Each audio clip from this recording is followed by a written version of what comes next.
Okay, welcome to recovering from a loss. And so what I've done here is gone into my deck and made some broad changes that will influence my play style quite dramatically. And this is a deck I put together for 1v1 play. And what I was missing before was some infantry that I could dispatch at low cost that had good optics. So what I did is I put in the BGS and Dornier. Now, these guys cost 10 points. They only travel on foot at 17 kilometers an hour compared to 33 over here with the Marine Jaeger. But what I can do is 15 times 6 is I can put, for 90 points, I can put 6 of these. And basically I can shotgun them out from my base at the beginning of the match.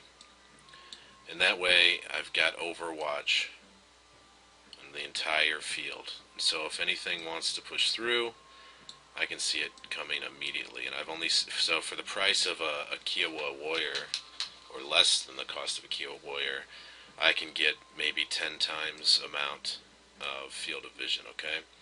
So that was the big change I did, and I'll spend $90 at each and every match on 6 BGS. The next change I did is I put in some artillery over the mortars, because now that I have all this sight, I want to be able to snipe chaparrals, buck M1s, Tunguskas, targets of opportunity. The Alfies are a decent choice, so are the M110s. They carry a 200 plus millimeter round. Same as the Malka. I'd be using Malkas if I was playing unpacked. The other thing I did was I got rid of my helicopter logistics. Since the last patch, almost every single logistic vehicle, the grouping of them in one slot holds 12,000 liters. There used to be certain units that carried more,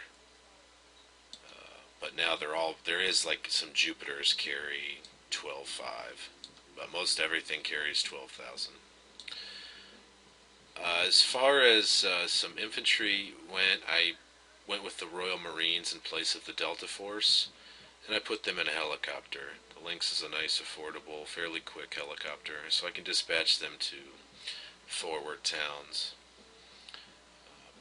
I still have the assault engineers in. They're good for either holding a town or getting in and assaulting a town straight away. I put more AA in. I always had the Chaparral and the Roland. I went ahead and put in the Roland 2. It is a radar piece, so I need to bring it either mid-game or late game if I'm sure they don't have any seed aircraft. Or if I do bring it in and they do have seed, I just need to monitor and make sure I turn that radar off when I'm not using it. As far as the tanks go, I went for the Harpon instead of the Scorpion light tank. Pretty much for 5 more points I get in a missile on there. It's not the missile, it's an M-close. It means somebody's standing there in the tank with a joystick guiding it towards its target. Really, it only scares other vehicles away. Other changes, I got rid of the more expensive 55-point ITW in favor of the tow vehicles and or the Milans. So I figure with a vehicle I'm going to lose it no matter what. At most they have, what, one side armor, one front armor, so why spend the money on it? Cobra, as far as the helicopter, there's several helicopters that could go. You know, I like the Cobra because of its rockets and autocannon. And then this aircraft, the Raven and the Eagle, have been with me for a long time. And of course, the Etendard. So the big change here is inexpensive recon that I can shotgun all over the map, and I'll show you how effective that can be in the next video. And I went with actual artillery rather than mortars. Also, I added another piece of AA. Of course, this is air-land battle, right? And because it is a 1v1 first to 2,000 points in 40 minutes, I did not need this extra logistics supply vehicle. So this is an example of taking a loss, keeping what works, adding some things that may augment your gameplay, and going on and playing the next battle. Thank you very much, everyone. Have a great day.